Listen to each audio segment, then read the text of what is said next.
Hello everyone, so this is going to be the very first video of this channel on the app. Recently हम लोगों ने app launch करी है और app launching के बाद जो पहली वीडियो इस ऐप पे अवेलेबल होने वाली है वो है हमारी आज की ये वीडियो। इस वीडियो में जो आप लोग मेजरली प्रॉब्लम रेज कर रहे हैं about the important topics for the upcoming examination, तो यहाँ पे मैं उस पर बात करने वाली हूँ। यहाँ पे सिर्फ टॉपिक रहेंगे क्योंकि टॉपिक डिस्कशन है, इनका सबका explanation will be there in the paid classes. बहुत सारे टॉपिक आप लोग देखोगे तो यूट्यूब वीडियो पे भी अवेलेबल है।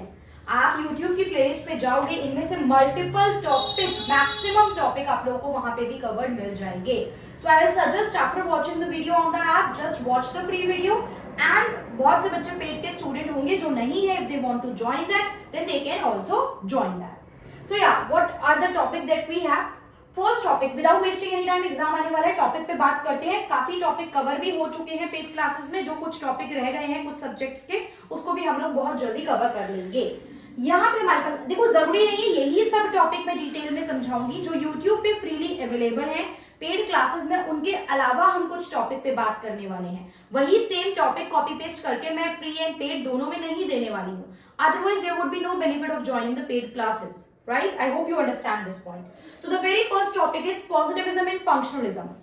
पॉजिटिविज्म क्या है, उत्तरवाद क्या है और प्रकार्यवाद क्या है। तो जब मैं ये दो वर्ड बोल रही हूँ ना, तो आप सिर्फ देखो, आपको पता है कि अगर क्वेश्चन आता है तो 20 मार्कर का पार्ट आता है या 10 मार्कर का शॉर्ट नोट आता है। So you can not just learn the meaning कि आपने बस मीनिंग पढ़ लिया 5-6 वर्ड्स का और खत्म हो गया कंसेप्ट। आप ये कंसेप्ट पढ़ोगे, ये कंसेप्ट किसने दिया ये पढ़ोगे, इस कंसेप्ट के पीछे का बैकग्राउंड पढ़ोगे, किसी के फायदे या नुकसान है तो वो पढ़ोगे, किसी थिंकर का नाम है तो वो पढ़ोगे। पॉजिटिविज्म सुनते ही अगस्त कॉम्ट आना चाहिए माइंड में, जो सोशियोलॉजी के, समाजशास्त्र के फादर या जनक भी कहलाते हैं। तो इस तरीके से लिंक करके डिटेल में चीजों को पढ़ के चलना है।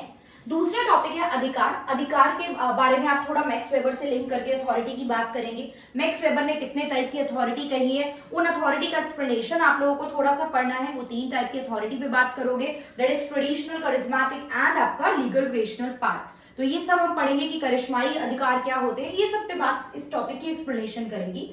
Then social construction of reality, वास्तविकता का सामाजिक निर्माण, ये डिटेल चैप्टर है, यूनिट 4 है। वैसे तो मैंने एमएसओ 1 का ही 1, 2, 3, 4 यूनिट तक कंसेप्ट समझाए हुए हैं, तो आप पढ़ोगे। इनसे एसोसिएटेड जो भी थिंकर्स हैं, सीधा थिंकर के नाम से भी आ सकता है, तो दैट ऑल्सो, वो भी पार्ट हमें कवर करके चलना है कि एग्जैक्टली क्या चीज है ये। देन आपका कार्ल मार्क्स को लेके यहाँ पे एक कंसेप्ट आ गया कि alienation and dehumanisation of labour क्या है, श्रम का अलगाव और अमानवीयकरण क्या है। कार्ल मार्क्स कहते हैं ना कि हम कोई चीज का निर्माण करते हैं तो कई बार हम उस प्रोडक्ट से लिंक नहीं फील कर पाते हैं, तो हम इस बने हुए प्रोडक्ट से भी लिंक नहीं कर रहे हैं, जब इसे बनाने की प्रक्रिया है उससे भी हम लिंक नहीं फील कर रहे हैं, अपने आप से भी हम अलग अलग फील कर रहे हैं और अपने साथ के लोगों से, बाकी वर्कर्स से भी, श्रमिक से भी हम अलग फील करते हैं। तो एलिनिएशन का सिद्धांत किसने दिया, क्या सिद्धांत है, कितने टाइप का, किस किस से अलगाव की बात कार्ल मार्क्स करते हैं। फिर डीह्यूमनाइजेशन ऑफ लेबर का, श्रम का अमानवीयकरण पे वो क्या कहते हैं, ये सब एक्सप्लेनेशन प्रॉपर करनी होगी। वर्ग क्या है, वर्ग की संरचना को लेके जो अलग अलग सिद्धांत हैं वो सारे क्या हैं। वर्ग संघर्ष क्या है, जो कि कार्ल मार्क्स का कंसेप्ट है। कार्ल मार्क्स समाजवाद के एक तरीके से सपोर्टर और पूंजीवाद यानी कैपिटलिज्म के बिल्कुल अगेंस्ट थे, तो उन्होंने यहाँ पे 2 वर्ग में डिवाइड कर दिया था सोसाइटी को। उन वर्ग के बारे में यहाँ डिटेल में बताना है और उनके बीच में क्या संघर्ष था वो बताना है। पावर यानी शक्ति, पावर को लेके प्रॉपर यूनिट है अथॉरिटी पावर को लेके, और पावर के बारे में बहुत से लोगों ने अलग अलग बातें की हैं। गिडेंस की बात अलग है, आपकी मिशेल फोकल की बात है, ट्यूमिंग की बात है। तो ये कुछ पर्सन के अकॉर्डिंग अधिकार क्या होते हैं, शक्ति क्या होती है, पावर क्या होती है, ये भी आपको पढ़ना है। फिर सीधा सीधा क्वेश्चन आ सकता है, explain the relationship between caste and class, जाति व वर्ग के बीच के संबंध को समझाइए, या right a short note on caste and class, जाति व वर्ग पे टिप्पणी करके आपको लिखना है। तो टिप्पणी मतलब अगेन आप 100 मतलब ऐसे नहीं लिख सकते हो 50-100 वर्ड, आराम से 20 मार्क्स का क्वेश्चन है, 400-500 वर्ड टच करने ही पड़ेंगे। तो कंटेंट पता होना चाहिए, कंसेप्ट क्या होते हैं, इनको आपस में जोड़ना कैसे है, कैसे पुराना समाज कास्ट बेस्ड था जो कि वर्ना सिस्टम से आया था, वर्ना सिस्टम शॉर्ट में एक्सप्लेन कर सकते हो। कहानी नहीं लिखनी है कि वर्ना सिस्टम में 1.5 पेज भर दो। Deliver more with less content, ज्यादा चीजें बता दो कम कम लिख के। उसको पता है ब्राह्मण क्षत्रिय वैश्य शूद्रास वाला, तो बस चार्ट बनाओ एंड दैट्स इट, उससे ज्यादा आगे कहानी नहीं लिखनी है आप लोगों को, राइट। तो ये चीज है। देन आपका आता है कास्ट एंड जेंडर, जाति व लिंग के बारे में क्या चीज है और इनके बीच में कैसे रिलेशनशिप एस्टैब्लिश करोगे। संस्कृति यानी कल्चर क्या है, पूरा डिटेल कल्चर को लेके मैलिनोस्की बात करते हैं। मैलिनोस्की का इंपॉर्टेंट रोल है यहाँ पे, तो सीधा सीधा मैलिनोस्की के नेम से क्वेश्चन आ सकता है। नागरिकता क्या है, नागरिकता के आयाम क्या है, बिल्कुल डिटेल माइन्यूट, ऐसे नहीं जाना है कि कितने तरीके से मिलती है, कितने तरीके से चली जाती है, एक एक प्रॉपर वर्ड आप एक्सप्लेन करो। बट हाँ, अगर नाम याद रख लोगे तो अच्छा है।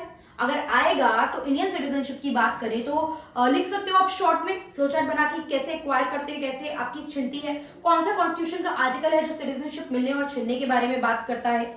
पार्ट 2 कॉन्स्टिट्यूशन का है, 5 to 11 आर्टिकल जो है वो बात करते हैं। तो 11th आर्टिकल कितने तरीके से मिल सकती है और कितने तरीके से छिन सकती है, मतलब 5 तरीके से मिलना और 3 तरीके से छिनने की बात करते हैं। फिर एक सिटीजनशिप प्रॉपर, यहाँ पे अगर एक अच्छे सिटीजन किसी कंट्री में होंगे तो वो नेशन को कैसे आगे लीड मिल सकती है, कैसे वहां डेमोक्रेसी ज्यादा बेटर तरीके से स्टैब्लिश हो सकती है, ये सब बात करनी है। फिर उद्यमिता, एंटरप्रेन्योरशिप और अलग अलग पर्सन के थिंकर्स के अकॉर्डिंग इसके क्या व्यू पॉइंट है, ये बात करनी है। काफी कुछ आप देख लोगे यूट्यूब पे कवर है, मतलब अभी आई कैन नॉट मेंशन सारे पॉइंट्स, बट आप लोग खुद इवेलुएट कर पाओगे। नागरिक समाज क्या होता है, सिविल सोसाइटी, इसका रोल क्या है, कैसे ये कंट्री को कंट्री की डेवलपमेंट में हेल्प करती है। सिविल सोसाइटी में कौन कौन से एक्टर्स होते हैं जो रोल प्ले करते हैं, कौन कौन इन्फ्लुएंस डालते हैं गवर्नमेंट के डिसीजन मेकिंग पे, जैसे प्रेशर ग्रुप वगैरह भी जो है वो पार्ट है आपके सिविल सोसाइटी का। फिर सोवरेनिटी, संप्रभुता, क्लियर कट प्रियम्बल में लिखा हुआ है। जब कॉन्स्टिट्यूशन बना, इंडिया एक सेपरेट अपना कॉन्स्टिट्यूशन इंडिया ने बना लिया था, तभी लिख दिया था कि हम सोवरेन नेशन है। We are not internally and externally dependent on the other nation, हम आंतरिक या बाहरी रूप से किसी और पे डिपेंडेंट नहीं है। तो सोवरेनिटी के भी 2 टाइप आप लोग बना के चलोगे, internal external, and then you will explain कि इसके फायदे क्या है, क्या इंपैक्ट पड़ता है, ये सब चीजें। देन पैराडाइम शिफ्ट, ये भी कवर है, इंपॉर्टेंट है। प्रतिमान विस्थापन क्या होता है, ये क्या होता है, ये आपको देखना है, इंपॉर्टेंट पार्ट है। सोशल स्ट्रक्चर, सामाजिक संरचना क्या होती है, और इससे रिलेटेड जितने भी थिंकर्स हैं सबको पढ़ लो। सामाजिक संरचना क्या है, इसके क्या क्या आयाम है, ऑल द थिंकर्स आप कवर करो। प्रकार्यवाद यहाँ बता ही दिया था, उससे ही लिंक करके आपको आगे बढ़ना है। नव प्रकार्यवाद, फंक्शनलिस्ट के बाद, प्रकार्यवाद के बाद कुछ लोग ऐसे आए थे जिन्होंने प्रकार्यवाद की कमियों को पॉइंट आउट करा था। तो जो उसको कॉन्ट्राडिक्ट कर रहे हैं, जो उसको पॉइंट आउट कर रहे हैं कि दिस इज द थिंग जो गलत है, इसको इस तरीके से होना चाहिए, तो वो सब न्यू फंक्शनलिज्म, नियो लग गया मतलब यही वर्ड आ गया, तो नियो वाले पार्ट में चले जाते हैं। फिर सामाजिक क्रिया क्या है, सामाजिक क्रिया मैं बोल रही हूँ, मैं पढ़ा रही हूँ, आप तक बात पहुंच रही है, आप पढ़ रहे हो, एक एक्शन है, 2 पार्टी इन्वॉल्व है, देयर इज अ पर्पस, कोई कारण है इस चीज को करने का, बिना कारण मैं नहीं कर रही हूँ ये सब काम, तो सामाजिक क्रिया की बात की गई है। पार्सन के अकॉर्डिंग दे सकता है, नाम डायरेक्ट दे सकता है। और आप लोग बताइए, सोचिए कि एक और इंपॉर्टेंट थिंकर का नाम एसोसिएटेड है इस कंसेप्ट से, सोशल एक्शन। फिर आता है जातीयता, एथनिसिटी का concept, very very very important, बच्चा कंफ्यूज हो जाता है, पॉइंटर्स पता ही नहीं होते हैं, तो यही आपको करना है। अभी से पहले से एडवांस में प्रिपेयर होकर चलोगे तो एग्जाम में लिख पाओगे। सो एथनिसिटी पढ़ लो, सीधा सीधा बार्थ का नाम देके पूछ लेते हैं कि बार्थ के अकॉर्डिंग एथनिसिटी के कंसेप्ट को बताइए। पूंजीवाद क्या है, और आपका लेट कैपिटलिज्म, ये भी मैंने पेड क्लास में कवर कराया, कैपिटलिज्म का पार्ट तो जनरल पूंजीवाद का कंसेप्ट है। तो लेट कैपिटलिज्म बाय जेमसन, अभी क्वेश्चन आया हुआ है एग्जाम में, ये कवर करना है। सामाजिक सिद्धांत क्या है और ये सिद्धांत बनते कैसे हैं। अल्टीमेटली देखो, आप लोगों को अगर हायर स्टडी पे जाना है तो बच्चे के पास ऑप्शन होता है पीएचडी करने का। पीएचडी में उसे करनी है रिसर्च में उसे बनानी है थ्योरी। तो थ्योरी जब फॉर्मुलेट करते हो तो उसके कुछ चरण होते हैं, स्टेप्स होते हैं कि पहले ये देन ये, उसके बाद एक टॉपिक, एक जो आपका एक तरीके से जो आपके माइंड में एक जिस चल रहा होता है वो जाके थ्योरी बनती है, तो उसके स्टेप्स पे बात करनी है, सीधा सीधा पूछ सकता है। स्वतंत्रता क्या है, लिबर्टी क्या है, बहुत इंपॉर्टेंट, सिंपल और इंपॉर्टेंट क्वेश्चन है। 2 टाइप की होती है, पॉजिटिव और नेगेटिव भी हो सकती है, मैंने आपको छूट दे रखी है, वो positive result, positive way out की भी हो सकती है और नेगेटिव भी हो सकती है। आइडेंटिटी क्रिएशन, अपनी आइडेंटिटी क्रिएट करने की बात की जा रही है। आइडेंटिटी मतलब यहाँ ये नहीं है कि अपनी पहचान छोड़ के चले जाना है and this and that, general motivational वाली आइडेंटिटी की बात नहीं है, बट हाँ प्रॉपर आपको सामाजिक रूप से पहचान की बात करनी है। पहचान निर्माण से रिलेटेड कौन से थिंकर्स हैं, उन्होंने एग्जैक्टली क्या बोला है। फिर उत्तर आधुनिक समाज क्या होता है, आधुनिकता, मॉडर्निटी के बाद जो आया पोस्ट वाला पार्ट। अच्छा, यहाँ मैंने नियो में बोला था, बट पोस्ट में वो लोग आते हैं जो कॉन्ट्राडिक्ट करते हैं, जैसे पोस्ट फंक्शनलिज्म, प्रकार्यवाद के उत्तर प्रकार्यवाद वाले लोग आते हैं जो पुरानी चीजों को क्रिटिसाइज करते हैं। तो ये मॉडर्न सोसाइटी को जिन लोगों ने क्रिटिसाइज किया, बहुत से लोग ऐसे भी थे जिन्होंने बोला यार modernity is not good, we should go back to Vedas, right, हमें पुरानी चीजें, पुरानी एजुकेशन, पुराना वे, पुराना सिस्टम पे ही चलना चाहिए। तो इंडियन सोसाइटी की बात अभी नहीं कर रहे हैं क्योंकि this book is not about the Indian society only, but मैंने एग्जाम्पल के लिए आपको इंडिया का एग्जाम्पल दिया था, बट यहाँ पे आपको इसको बुडलैंड के अकॉर्डिंग उत्तर आधुनिक समाज यानी पोस्ट मॉडर्न सोसाइटी को समझाना है।